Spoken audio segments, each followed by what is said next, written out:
Assalamualaikum warahmatullahi wabarakatuh. Madayaw ug maayong adlaw kaninyong tanan. Magandang araw sa inyo lahat. Kaisa ko ang buong bansa sa paggunita ng Araw ng Kagitingan. Ngayong araw, binibigyang pugay natin ang mga magigiting na kawal na nanindigan sa Bataan. Ang kanilang sakripisyo ay hindi lamang pagpapakita ng lakas militar. Ito ay isang dakilang pagpapatunay ng pagmamahal sa sariling bayan. The Day of Valor reminds us that our freedom was bought at a high price. It is a reminder that the defense of our republic is a continuous duty that falls upon every generation.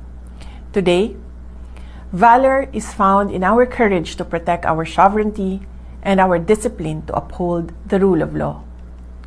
Ang tunay na kagitingan ay matatagpuan sa ating matibay na paninindigan na protektahan ang ating soberanya.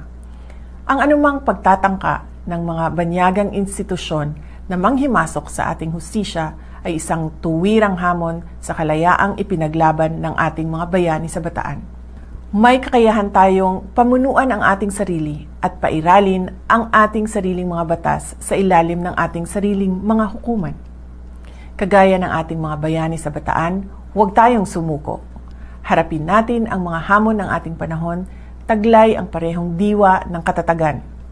Paninindigan ang isang matatag, ligtas at tunay na malayang Pilipinas.